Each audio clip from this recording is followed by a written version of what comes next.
Assalamualaikum warahmatullahi wabarakatuh. Apa kabar semuanya? Semoga kalian dalam keadaan sehat semuanya ya. Sebelum kita memulai pembelajaran kali ini, marilah kita berdoa terlebih dahulu agar diberikan kemudahan dan keberkahan. Berdoa dimulai.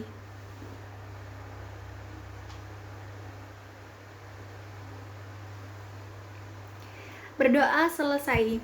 Nah, sebelum kita masuk ke materi yang baru, kita ingat terlebih dahulu materi yang sebelumnya, yaitu tentang usaha dan pesawat sederhana dalam kehidupan sehari-hari. Kita ingat ya bahwa pesawat sederhana itu terdiri dari 4 jenis. Ada katrol, ada roda berporos, ada bidang miring, dan juga ada pengungkit.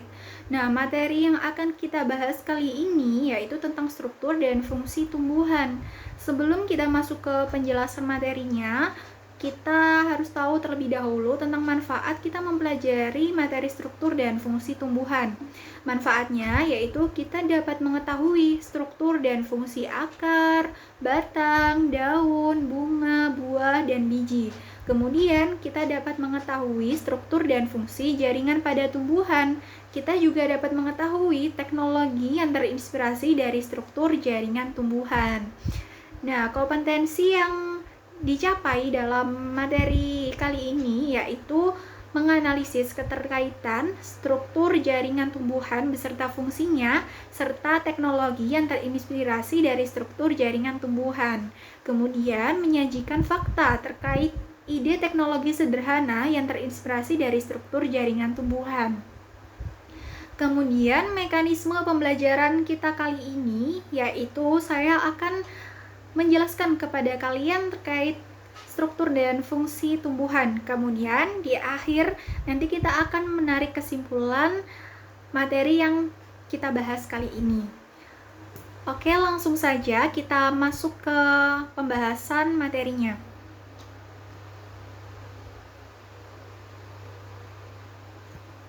Pertama yaitu struktur dan fungsi akar.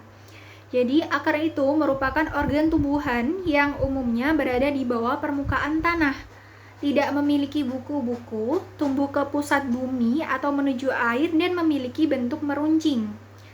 Terdapat 2 jenis sistem perakaran pada tumbuhan, yakni ada serabut yang biasanya dimiliki oleh tumbuhan monokotil seperti padi, jagung, dan rumput.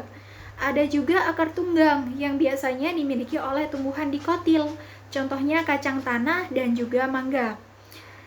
Itu ada contoh gambar akar tunggang dan akar serabut yang bisa kalian amati. Akar itu berfungsi untuk menambatkan tubuh tumbuhan pada tanah atau medium tumbuhnya, serta menyerap air dan mineral dalam tanah. Selanjutnya yaitu ada struktur dan fungsi batang. Nah, batang itu umumnya berbentuk panjang bulat seperti silinder, memiliki ruas-ruas yang masing-masing dibatasi oleh nodus. Nah, nodus inilah tempat melekatnya daun dan tunas. Batang itu memiliki banyak fungsi, antara lain menyokong bagian-bagian tumbuhan yang berada di atas tanah, sebagai jalan pengangkutan air dan mineral dari akar menuju daun, kayak gitu ya. Nah, batang monokotil dan digotil itu berbeda ya. Kalau batang tumbuhan monokotil itu biasanya memiliki ruas-ruas batang yang terlihat jelas. Contohnya yaitu pada bambu. Sedangkan kalau batang tumbuhan dikotil itu memiliki ruas-ruas yang tidak terlihat jelas.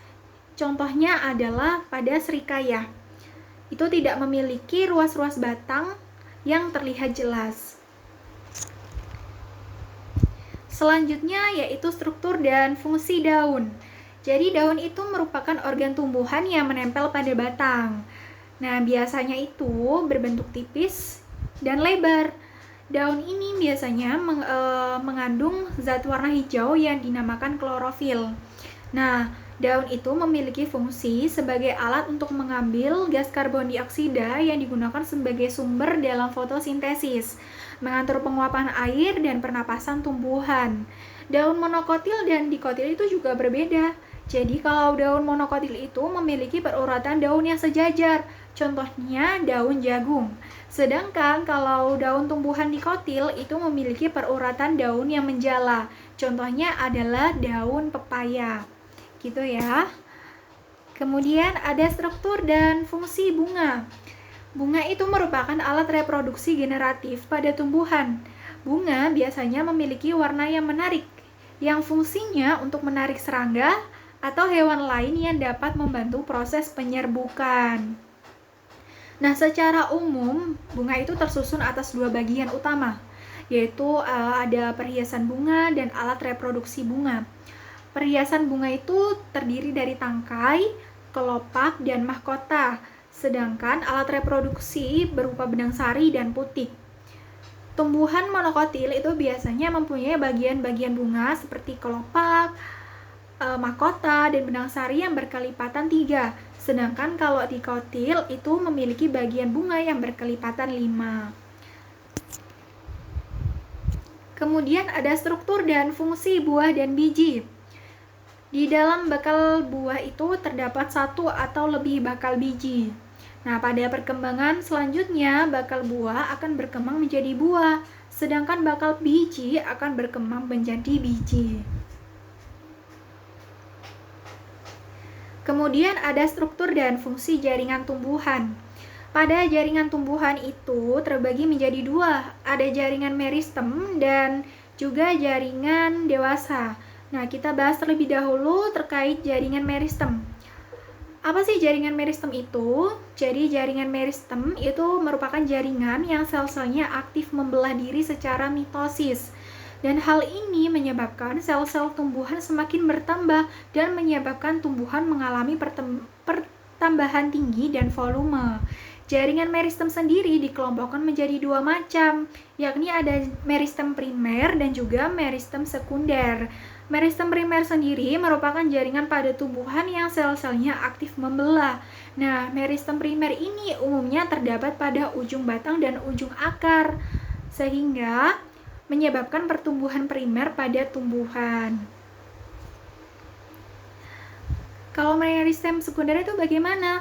Jadi, meristem sekunder itu berasal dari sel-sel dewasa yang berubah sifatnya menjadi meristematik kembali. Contohnya adalah kambium vaskuler dan velogen. Nah, kambium vaskuler ini banyak terdapat pada batang dan akar tumbuhan dikotil. Sedangkan tumbuhan monokotil pada umumnya tidak memiliki kambium vaskuler. Aktivitas kambium ini menyebabkan tumbuhan mengalami pertumbuhan sekunder, sehingga batang itu menjadi besar. Kayak gitu ya. Kemudian yang kedua tadi ada jaringan dewasa. Nah, jaringan dewasa ini merupakan jaringan yang bersifat non-meristematik atau tidak aktif membelah. Jaringan ini berasal dari pembelahan sel-sel meristem primer dan sel-sel meristem sekunder yang telah mengalami diferensiasi atau mengalami perubahan bentuk sehingga memiliki fungsi tertentu. Nah, berdasarkan fungsinya, jaringan dewasa itu dibedakan menjadi 4, yaitu ada jaringan pelindung, jaringan dasar, jaringan penyokong, dan jaringan pengangkut. Kita bahas satu-satu ya. Pertama yaitu jaringan pelindung. Jaringan ini terdapat di seluruh permukaan luar tumbuhan. Tumbuhan itu membutuhkan jaringan pelindung. Untuk apa? Untuk melindungi bagian dalam tumbuhan dari berbagai pengaruh luar yang merugikan. Contoh jaringan pelindung yaitu jaringan epidermis. Itu ada gambarnya ya. Kalian bisa amati. Selanjutnya yaitu jaringan dasar. Nah, jaringan dasar itu merupakan jaringan yang hampir terdapat pada seluruh bagian tumbuhan. Biasanya jaringan ini tuh sering disebut jaringan pengisi. Jaringan dasar ini berperan penting dalam semua proses fisiologi pada tumbuhan. Contoh dari jaringan dasar yaitu jaringan parenkim. Jaringan parenkim dapat berdiferensiasi menjadi banyak jenis jaringan parenkim lain, misalnya pada buah dan umbi. Kemudian ada jaringan penyokong. Nah, jaringan penyokong ini merupakan jaringan yang berperan untuk menunjang bentuk tubuh tumbuhan. Berdasarkan bentuk dan sifatnya, jaringan penyokong dapat dibedakan menjadi dua, yaitu ada jaringan kolenkim dan jaringan sklerenkim. Kalau jaringan kolenkim itu berfungsi untuk menyokong bagian tumbuhan yang masih muda, sedangkan kalau jaringan sklerenkim itu berfungsi untuk menyokong tubuh tumbuhan yang sudah tua. Kemudian ada jaringan pengangkut. Nah, jaringan pengangkut ini terdiri dari dua jenis, yaitu ada silem dan floem. Silem itu berfungsi untuk mengangkut air dan zat-zat terlarut di dalamnya dari akar menuju daun. Sedangkan kalau floem itu berfungsi untuk mengangkut makanan hasil fotosintesis dari daun ke seluruh tubuh tumbuhan. Itu ada gambar silem dan floem yang bisa kalian amati ya. Nah, selanjutnya yaitu struktur dan fungsi jaringan pada akar. Pada bagian ujung akar itu terdapat jaringan meristem apikal dan tudung akar. Jaringan meristem apikal inilah jaringan yang sel-selnya terus membelah membuat akar semakin panjang. Kalau tudung akar itu berfungsi untuk melindungi sel-sel meristem tersebut saat membelah, sehingga dapat menembus tanah tanpa mengalami kerusakan dan akar dapat menambahkan tubuh tumbuhan dengan kuat ke dalam tanah. Akar itu tersusun atas epidermis, korteks, dan silinder pusat. Sel-sel epidermis memiliki dinding yang tipis, sehingga air dan mineral mudah masuk ke dalam sel-sel epidermis yang kemudian diteruskan ke dalam korteks dan silinder pusat. Nah, korteks sendiri berfungsi untuk tempat penyimpanan cadangan makanan bagi tumbuhan. Gitu ya. Kemudian ada struktur dan fungsi jaringan pada batang. Nah, bagian terluar batang yang masih muda tersusun atas jaringan epidermis. Korteks pada batang juga tersusun atas jaringan parenkim. Pada beberapa tumbuhan seperti tebu, kentang, dan rimbang kunyit di daerah korteks inilah cadangan makanan disimpan. Berkas pengangkut pada batang merupakan kelanjutan berkas pengangkut pada akar. Melalui berkas pengangkut ini, air dan mineral akan diserap akar dan diteruskan oleh berkas pengangkut pada batang menuju daun. Nah, pada batang dikotil, berkas pengangkut itu tersusun dalam lingkaran. Sedangkan pada batang monokotil, berkas pengangkutnya tersusun tersebar. Selanjutnya yaitu ada struktur dan fungsi jaringan pada daun. Nah, pada permukaan atas dan bawah daun itu terdapat jaringan yang disebut epidermis. Jaringan ini berfungsi melindungi jaringan di dalam daun. Pada beberapa tumbuhan, daun juga dilapisi oleh lapisan lilin yang disebut kutikula yang berfungsi untuk mengurangi penguapan. Sel-sel epidermis dapat mengalami modifikasi menjadi stomata, sisik, dan rambut-rambut. Pada tumbuhan, umumnya saat siang hari stomata membuka, sehingga karbon dioksida itu dapat masuk ke dalam daun untuk digunakan dalam fotosintesis.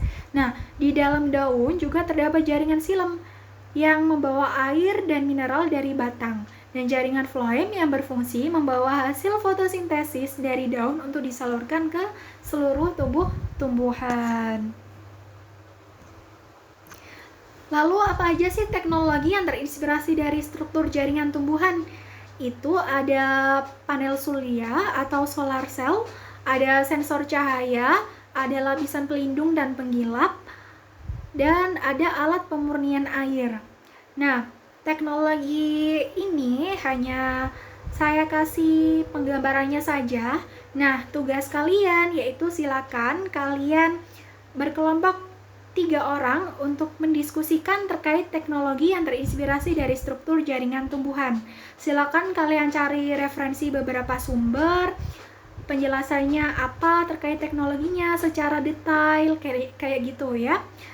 Nanti di pertemuan selanjutnya dipresentasikan sehingga dapat saling bertukar informasi di antara kelompok yang lain, kemudian dapat menambahkan atau dapat melengkapi gitu ya.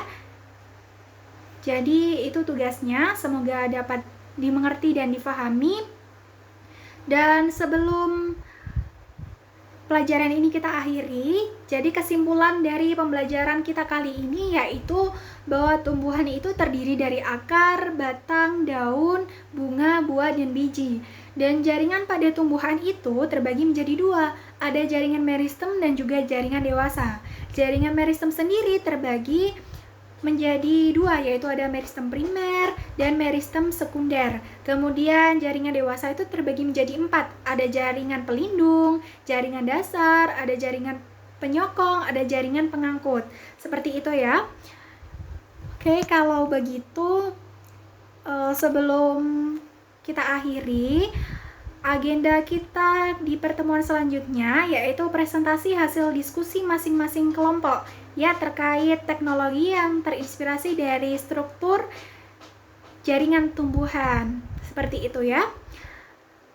Baiklah, cukup sekian pembelajaran kita kali ini. Semoga dapat difahami dan tetap semangat belajarnya ya. Mohon maaf jika ada kekurangan. Kurang lebihnya saya mohon maaf. Wassalamualaikum warahmatullahi wabarakatuh.